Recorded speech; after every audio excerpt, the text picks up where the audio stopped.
ओम श्री गणेशाय नमः। राधे कृष्णा कथा कहानियाँ में आपका स्वागत है। लक्ष्मी नारायण की कृपा आप सब पर बरसती रहे। आइए सुनते हैं बृहस्पतिवार व्रत कथा। भारतवर्ष में एक प्रतापी दानी राजा राज्य करता था। वह नित्य गरीबों और ब्राह्मणों की सहायता किया करता था। यह सब बातें उसकी रानी को अच्छी नहीं लगती थी। वह ना ही गरीबों को दान देती थी और न ही किसी भगवान का पूजन किया करती थी, और ऐसा राजा को भी करने के लिए मना किया करती थी।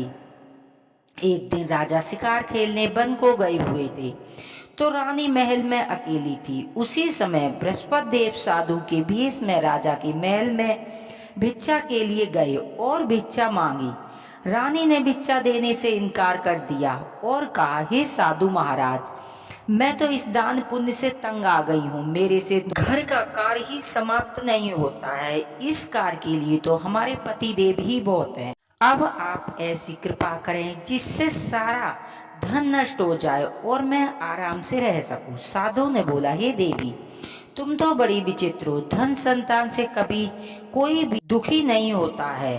पुत्र और धन की तो इच्छा पापी भी रखता है। धन पापी के घर भी होना चाहिए। यदि तुम्हारे पास अधिक धन है तो भूखे मनुष्यों को भोजन करवाओ, प्यासे मनुष्यों के लिए प्याऊ बनवाओ, मुसाफिरों के लिए धर्मशाला खुलवाओ।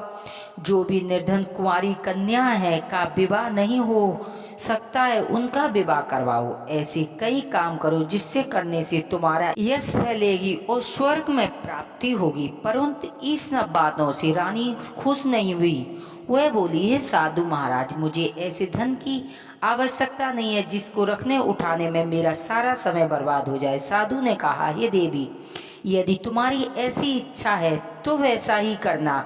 मैं तुम्हें बताता हूँ कि बृहस्पति के दिन घर को गोबर से लीपना, पीली मिट्टी से अपने केश को धोना और केश को धोते समय स्नान करना, राजा से कहना हजामत बदमा कर आए, भोजन में मांस मदिरा, कपड़ा धोबी को डालना। ऐसे 7 बृहस्पतिवार करने से तुम्हारा सभी धन नष्ट हो जाएगा। ऐसे कह के साधु महात्मा वहां से अंतर ध्यान हो गए।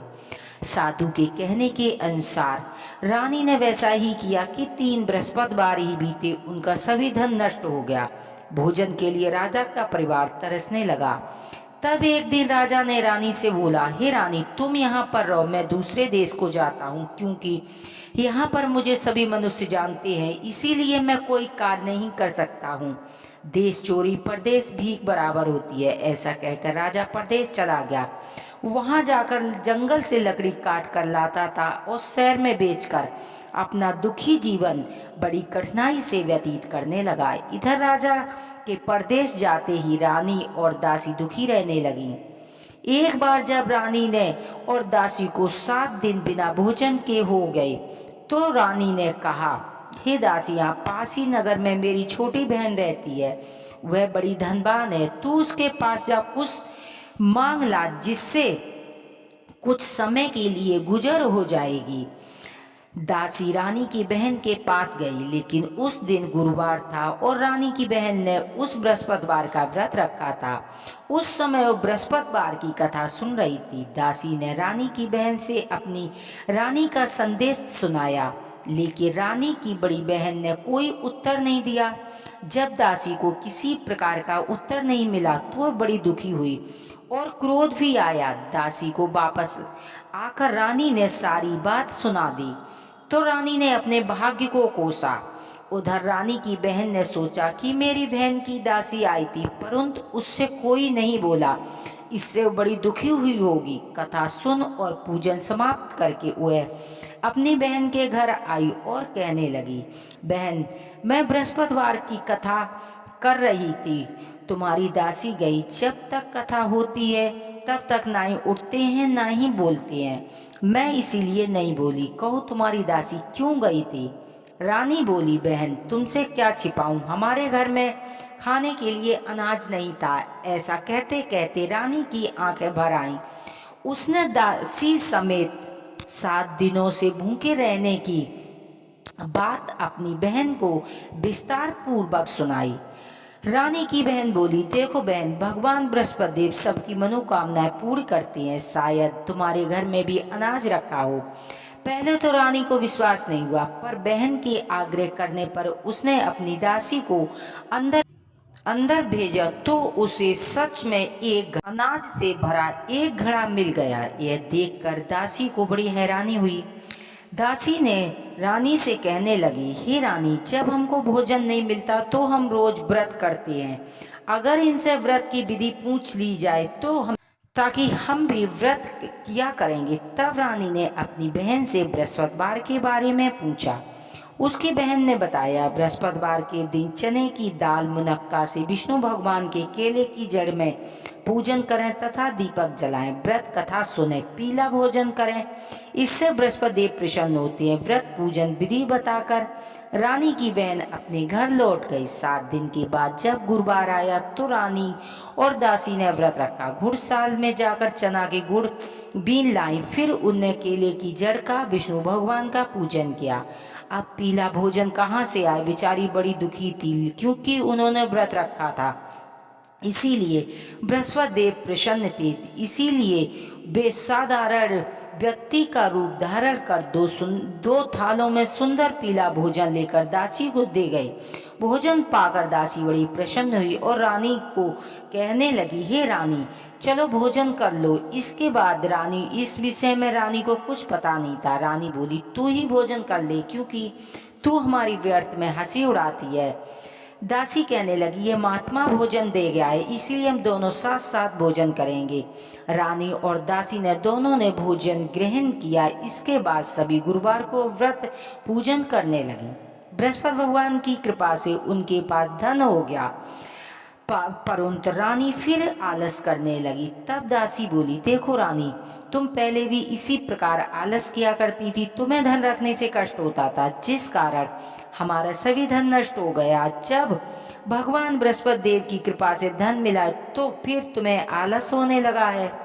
रानी को समझाते हुए दासी कहने लगी, हमने बड़ी मुसीबतों के पास धन पाया है, इसीलिए हमें दान पुण्य करना चाहिए, भूखे मनुष्यों को भोजन करना चाहिए, धन शुभ कर्मों में खर्च करना चाहिए, जिससे तुम्हारे कुल का यश बढ़ेगा और स्वर्ग की प्राप्ति होगी तथा पितृ भी प्रसन्न होंगे। दासी की बात मानकर रानी ने अपना धन शुभ कर्मों में खर्च करने लगी, जिससे पूरे नगर में यश फैलने लगा। बृहस्पति एक दिन राजा ने दुखी होकर जंगल में एक पेड़ के नीचे आसन जमा कर बैठ गया। वो अपनी दशा देखकर और व्याकुल होकर रोने लगा। बृहस्पति देव का दिन था। एकाएक उसने देखा कि निर्जल वन में एक साधु प्रकट हुए हैं। वह साधु के भेष में स्वयं बृहस्पति देव थे। लकड़हारे के सामने आकर बोले, लकड़हारे, तुम इस सुनसान जंगल में किस चिंता में मग्न हो? लकड़हारे ने हाथ जोड़कर प्रणाम किया और उत्तर दिया, हे महात्मा जी, आप सब कुछ जानने वाले हो, तो मैं क्या कहूँ। ऐसे कहकर वह रोने लगा और साधु को अपनी संपूर्ण कहानी सुना दी। महात्मा जी ने कहा, तुम्हारी स्त्री ने बृहस्पति देव का अपराध किया था, भगवान का निरादर किया था, जिस कारण तुम्हारे लिए दुख हुआ है। अब तुम किसी बात की चिंता मत करो, मेरे कहने पर चलो, तुम्हें सब कष्ट तुम्हारे दूर हो जाएंगे और भगवान तुम्हें पहले से अधिक धन संपत्ति देंगे। तुम बृहस्पति के दिन कथा किया करो, 2 पैसे चने मुनक्का लाकर बृहस्पति भगवान और शुद्ध जल लोटे में डालकर पंचामृत तैयार करो। कथा के पश्चात अपने सारे परिवार सुनने वाले प्रेमियों को अमृत प्रसाद बांटकर आप भी ग्रहण किया करो। ऐसा करने से भगवान तुम्हारी सभी मनोकामनाएं पूर्ण करेंगे। साधु के ऐसे वचन सुनकर लकड़हारा बोला, प्रभु, मुझे लकड़ी बेचकर इतना पैसा नहीं मिलता जो मैं भोजन के उपरांत कुछ बचा सकूं। मैंने रात्रि में अपनी रानी को व्याकुल देखा है, मेरे पास कुछ नहीं जिससे मैं उसकी खबर मंगा सकूं। साधु ने कहा, हे लकड़हारे, तुम किसी बात की चिंता मत करो। बृहस्पति देव के दिन तुम रोजाना शहर में लकड़ियां लेकर जाओ, तुम्हें रोज से दुगना धन प्राप्त होगा, जिससे तुम भली बात भोजन कर लोगे तथा बृहस्पति देव पूजा का सभी सामान आ जाएगा। इतना कहकर साधु महात्मा वहां से अंतर ध्यान हो गए। धीरे धीरे समय व्यतीत होने लगा। फिर वही बृहस्पतिवार का दिन आया। लकड़हारा जंगल से लकड़ी काट कर किसी शहर में बेचने गया। उसे उस दिन से अधिक पैसा मिला। राजा ने चना गुड़ आदि लाकर गुरुवार का व्रत किया। उस दिन से उसके सभी कलेश दूर हो गए। परंतु जब दूसरी बार बृहस्पतिवार आया तो व्रत रखना भूल गया, जिस कारण बृहस्पति देव नाराज हो गए। उस दिन नगर के राजा ने विशाल यज्ञ का आयोजन किया था। शहर में घोषणा करवा दी, कोई भी मनुष्य अपने घर भोजन न बनावे, आग न जलावे, समस्त जनता यहाँ भोजन करने आवे। इस आज्ञा को जो न मानेगा उसे फांसी की सजा दी जाएगी। इस तरह की घोषणा संपूर्ण नगर में करवा दी। राजा की आज्ञा के अनुसार सभी लोग भोजन करने आए, लेकिन लकड़हारा कुछ देर से पहुंचा। इसीलिए राजा अपने घर लिवा ले गए कि भोजन करा ही रहे थे। रानी की दुष्ट नजर उस खुट्टी पर पड़ी जिस पर उसका सोने का हार लटका हुआ था। वहां पर नहीं दिखाई दिया। रानी ने निश्चय किया कि मेरा हार इसी मनुष्य ने चुरा लिया है। उसी समय सिपाहियों को बुलवाकर राजा को कारागार में डलवा दिया। जब लकड़हारा कारागार में पड़ गया, बड़े दुखी होकर विचार करने लगा कि न जाने कौन से पूर्व जन्म के लिए मेरे लिए दुख प्राप्त हुआ है। अब उसी साधु को याद करने लगा जो उस जंगल में मिला था। उसी समय तत्काल बृहस्पति देव ने साधु के रूप में प्रकट हुए। उसकी दशा को देखकर बोले, अरे मूर्ख, तुमने बृहस्पतिवार की कथा नहीं कही थी, जिस कारण तुम्हारे लिए दुख प्राप्त हुआ है। अब तुम किसी बात की चिंता मत करो। बृहस्पतिवार के दिन कारागार के दरवाजे पर 4 पैसे मिलेंगे, उससे तू बृहस्पति देव की पूजा करना, तेरे सभी कष्ट दूर हो जाएंगे। बृहस्पति देव के दिन 4 पैसे मिले। लकड़हारे ने कथा कही। रात्रि में बृहस्पति देव ने उस नगर के राजा के स्वप्न में कहा, हे राजा, तुमने जिस आदमी को कारागार में बंद करवा दिया है वह निर्दोष है, वह राजा है, उसे छुड़वा लेना, क्योंकि रानी का हार उसी खुट्टी पर लटका हुआ। अगर तूने ऐसा नहीं किया तो तेरे राज्य को नष्ट कर दूंगा। इस तरह की रात्रि को स्वप्न देखकर राजा प्रातःकाल उठा, खुंटी पर हार देखकर लकड़हारे को बुलवाकर क्षमा मांगी और योग्य सुंदर वस्त्र आभूषण देकर विदा किया। बृहस्पति देव की आज्ञा अनुसार लकड़हारा अपने नगर को चल दिया। जब नगर के निकट पहुंचा तो उसे बड़ा आश्चर्य हुआ। नगर में पहले से अधिक बाग, तालाब, कुएं तथा बहुत सी धर्मशाला, मंदिर आदि बन गए हैं। राजा ने यह सब पूछा, किसका है? तो बाग, धर्मशाला। तब नगर के सभी लोग कहने लगे, ये सब रानी और वांदी का है। तो राजा को आश्चर्य भी हुआ, गुस्सा भी आया। जब रानी ने ये खबर सुनी कि राजा आ रहे हैं तो दासी से कहने लगी, हे दासी, देख, राजा हमको कितनी बुरी हालत में छोड़ गए थे। हमारी ऐसी हालत देखकर कहीं लौट न जाएं, इसीलिए तू दरवाजे पर खड़ी हो जा। आज्ञा अनुसार दरवाजे पर दासी खड़ी हुई। राजा आए तो अपने साथ लेवा लाई।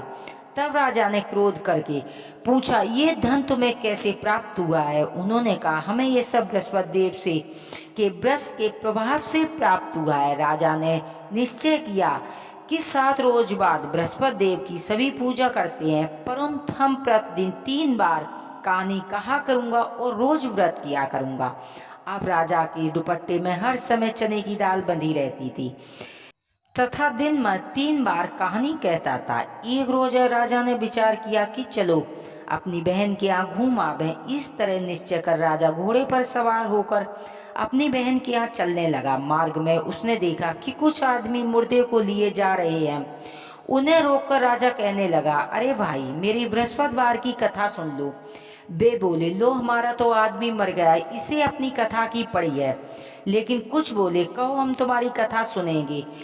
राजा ने जब कथा कही तो मुर्दा हिलने लगा। जब कथा समाप्त हुई तो मनुष्य राम राम कह के खड़ा हो गया। आगे मार्ग पर उसने देखा कि किसान खेत में हल चला रहा है। राजा ने उसे देखकर उससे बोले, अरे भाई, मेरी बृहस्पतिवार की कथा सुन लो। किसान बोला, जब तक मैं तेरी कथा सुनूंगा तब तक मैं 4 हैरुआ जोत लूंगा। जा अपनी कथा किसी और को सुनाना। इस तरह राजा आगे चलने लगा। जब राजा के हटते ही बैल पछाड़ खाकर गिर गया और किसान के पेट में दर्द जोर जोर से होने लगा। उस समय उसकी माँ रोटी लेकर आ रही। उसने जब यह हाल देखा तो पुत्र से सभी हाल पूछा तो बेटे ने हाल कह दिया। तो बुढ़िया दौड़ी दौड़ी उस घुड़सवार के पास गई और बोली, मैं तेरी कथा सुनूंगी, तू अपनी कथा मेरे खेत पर चल के कहना। राजा ने बुढ़िया के खेत पर जाकर कथा कही, जिसके सुनते ही बैल खड़ा हो गया और किसान के पेट का दर्द बंद हो गया। राजा ने अपनी बहन के घर पहुंचा। बहन ने भाई की खूब मेहमानी की। दूसरे रोज प्रातःकाल राजा जागा। उसने देखा कि सभी लोग भोजन कर रहे हैं। राजा ने अपनी बहन से कहा, ऐसा कोई मनुष्य नहीं है कि जिसने भोजन न किया हो, मेरी बृहस्पतिवार की कथा सुन ले। बहन बोली, भैया ये देश ऐसा ही है, पहले यहाँ भोजन करते हैं, बाद में अन्य काम करते हैं। यदि कोई पड़ोस में हो तो मैं देख आऊँ। ऐसा कहकर देखने चली गई, परंतु उसे कोई व्यक्ति ऐसा नहीं मिला कि जिसने भोजन न किया हो। अंत में वह एक कुमार के घर गई, जिसका लड़का बीमार था। उसे मालूम हुआ कि यहाँ किसी ने 3 रोज से भोजन नहीं किया है। रानी ने अपने भाई की कथा सुनने के लिए कुमार से कहा। कुमार तैयार हो गया। राजा ने जाकर बृहस्पतिवार की कथा सुनाई, जिसके सुनते ही उसका लड़का ठीक हो गया। अब तो राजा की प्रसन्नता होने लगी। एक रोज राजा ने अपनी बहन से कहा कि बहन, हम अपने घर चलेंगे, तुम भी तैयार हो जाओ। राजा की बहन ने अपनी सास से कही। सास बोली, हाँ चली जा, मगर कोई बालक नहीं जाएगा, क्योंकि तेरे भाई को कोई औलाद नहीं है। बहन ने अपने भाई से कहा कि भैया मैं चलूंगी, मगर कोई बालक नहीं जाएगा। राजा बोला, जब कोई बालक नहीं जाएगा तो तुम जाकर क्या करोगी। बड़े दुखी मन से राजा अपने नगर लौट आया। राजा ने अपनी रानी से कहा कि हम निर्वंशी आए, हमारे मुंह देखने का धर्म नहीं है, कुछ लोग तो आज भोजन भी नहीं करते हैं। रानी बोली, हे प्रभु ने मुझे सब कुछ दिया है, हमें औलाद भी अवश्य देंगे। उसी रात्रि में बृहस्पति देव ने राजा के स्वप्न में कहा, हे राजा उठ, सभी सोच त्याग दे, तेरी रानी को गर्भ से है। राजा ने ये बात सुनी, उसे बड़ी खुशी हुई। 9वें महीने में रानी के गर्भ से सुंदर पुत्र पैदा हुआ। तब राजा बोला, हे रानी, बिना स्त्री बिना भोजन के रह सकती है, पर बिना कहे नहीं रह सकती है। जब मेरी बहन आवे तो तुम उससे कुछ मत कहना। रानी ने सुनकर हाँ कर दिया। जब राजा की बहन ने यह शुभ समाचार सुना वह बहुत खुश हुई तथा बधाई लेकर अपने भाई के यहाँ आई। तभी रानी ने कहा, घोड़ा चढ़कर नहीं आई, गधा चढ़ी आई। राजा की बहन बोली, भाभी मैं इस प्रकार न कहती तो तुम्हें औलाद कैसे मिलती। बृहस्पति देव ऐसे ही है जैसे जिसके मन में कामना को पूर्ण करते हैं। सद्भावना से बृहस्पतिवार का व्रत करता है, कथा पढ़ता है और दूसरों को सुनाता है, बृहस्पति देव उनकी सभी मनोकामनाएं पूर्ण करते हैं। भगवान बृहस्पति देव उनकी सदैव रक्षा करते हैं। संसार में जो मनुष्य सद्भावना से भगवान जी का पूजन व्रत सच्चे हृदय से करते तो उनकी सभी मनोकामनाएं पूर्ण होती हैं। जैसी सच्ची भावना से राजा और रानी ने उनकी कथा का गुणगान किया था, उनकी सभी इच्छाएं बृहस्पति देव ने पूर्ण की थी। इसीलिए पूर्ण कथा सुनने के बाद प्रसाद लेकर जाना चाहिए और हृदय में मनन करते हुए जय जयकार बोलना चाहिए। जय बोलो विष्णु भगवान की, बृहस्पति देव की जय। सुनते हैं आरती। आरती के बिना कथा अधूरी मानी जाती है। ओम जय बृहस्पति देवा स्वामी, जय बृहस्पति देवा। चीनी चीनी भोग लगाऊं, फल फल भोग लगाऊं, कदली फल मेवा। ओम जय बृहस्पति देवा, तुम पूर्ण परमात्मा, तुम अंतर्यामी, जगत पिता जगदीश्वर, तुम सबके स्वामी। ओम जय बृहस्पति देवा, जय बृहस्पति देवा स्वामी, जय बृहस्पति देवा। चरणामृत निज निर्मल सब पातके हरिता, सकल मनोरथ दायके, कृपा करो वरिता। ओम जय बृहस्पति देवा, जय बृहस्पति देवा स्वामी, जय बृहस्पति देवा। छिन छिन भोग लगाऊं, पल पल भोग लगाऊं, कदली फल मेवा। ओम जय बृहस्पति देवा, तन मन धन अर्पण करि जो जन शरण पड़े, प्रभु प्रकट तभी हो कर आकर द्वार खड़े। ओम जय बृहस्पति देवा, दीन दयाल दयानिधि, भक्त हितकारी, पाप दोष सब हरिता, भवबंधन हारी। ओम जय बृहस्पति देवा, सकल मनोरथ दायक, सब संचय तारी, विषय विकार मिटाओ, संतन सुखिहारी होम जय बृहस्पति देवा। जो कोई आरती तेरी प्रेम सहित गावे, कहत शिवानंद स्वामी भजति हरि हरि स्वामी। मन वांछित फल पावे होम जय बृहस्पति देवा। जय बृहस्पति देवा स्वामी जय बृहस्पति देवा। छिन छिन भोग लगाऊं पल पल भोग लगाऊं, कदली फल मेवा होम जय बृहस्पति देवा। कथा पढ़ने वाले पर और कथा सुनने वाले पर लक्ष्मी नारायण की कृपा प्राप्त होती है। यदि हमारी कथा कहानियाँ आपको पसंद आती तो प्लीज़ चैनल को सब्सक्राइब करें, वीडियो को लाइक करें। हर हर महादेव की जय। बोलो मैया पार्वती की जय।